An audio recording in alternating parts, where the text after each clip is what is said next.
Le cinquième livre des psaumes, psaume 107. Célébrez l'Éternel, car il est bon, car sa miséricorde demeure à toujours. Qu'ainsi disent les rachetés de l'Éternel, ceux qu'il a rachetés de la main de l'oppresseur, et qu'il a rassemblés des pays d'Orient et d'Occident, de l'Aquilon et du Midi. Ils erraient par le désert, dans un chemin solitaire. Ils ne trouvaient point de ville habitable. Ils étaient affamés et altérés. Leur âme défaillait en eux. Alors ils ont crié à l'Éternel dans leur détresse, et il les a délivrés de leurs angoisses. Il les a conduits par le droit chemin, pour arriver à une ville habitable. Qu'ils célèbrent l'Éternel pour sa bonté, pour ses merveilles envers les fils des hommes. Car il a rassasié l'âme altérée, et rempli de bien l'âme affamée.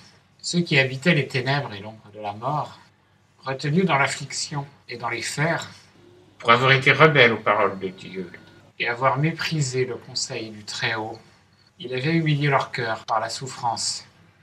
Ils succombaient loin de tout secours. Alors ils ont crié à l'Éternel dans leur détresse, et il les a délivrés de leurs angoisses. Il les a tirés des ténèbres et de l'ombre de la mort. Il a rompu leurs liens. Qu'ils célèbrent l'Éternel pour sa bonté, pour ses merveilles envers les fils des hommes. Car il a brisé les portes d'airain et rompu les barreaux de fer. Les insensés qui étaient affligés à cause de la voix de leur transgression et de leurs iniquités. Leur âme avait en horreur toute nourriture. Ils touchaient aux portes de la mort. Alors ils ont crié à l'Éternel dans leur détresse, et il les a délivrés de leurs angoisses. Il a envoyé sa parole, et il les a guéris, et les a retirés de leur tombeau. Qu'ils célèbrent l'Éternel pour sa bonté, pour ses merveilles envers les fils des hommes. Qu'ils offrent des sacrifices d'action de grâce, et racontent ses œuvres, en chantant de joie. Ceux qui descendent sur la mer dans des navires, et qui trafiquent sur les grandes eaux, ceux-là ont vu les œuvres de l'Éternel, et ses merveilles dans les lieux profonds. Il parla, et fit lever un vent de tempête, qui souleva les vagues de la mer. Ils montent aux cieux, ils descendent aux abîmes. Leurs âmes se font d'angoisse. Ils tournoient et chancellent, comme un homme ivre. Toute leur sagesse leur manque. Alors ils ont crié à l'Éternel dans leur détresse, et il les a retirés de leurs angoisses. Il arrête la tempête, la changeant en calme, et les ondes se taisent.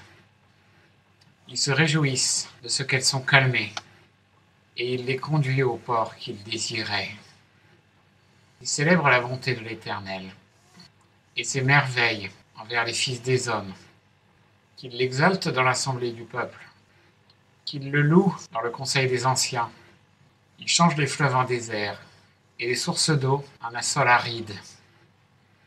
La terre fertile en landes salées, à cause de la méchanceté de ses habitants. Il change le désert en étang, et la terre aride en source d'eau. Il y fait habiter ceux qui étaient affamés, et ils fondent une ville pour l'habiter. Ils ensemencent des champs, et plantent des vignes, qui rendent du fruit tous les ans. Il les bénit, et ils se multiplient extrêmement. Ils ne laissent point diminuer leur bétail. Puis ils sont amoindris et humiliés par l'oppression, le malheur et la souffrance. Il répand le mépris sur les grands, et les fait errer dans un désert sans chemin. Mais il relève le pauvre de l'affliction, et rend les familles nombreuses comme des troupeaux. Les hommes droits le voient, et s'en réjouissent. Mais tous les injustes ont la bouche fermée. Que celui qui est sage prenne garde à ces choses, et considère les bontés de l'Éternel.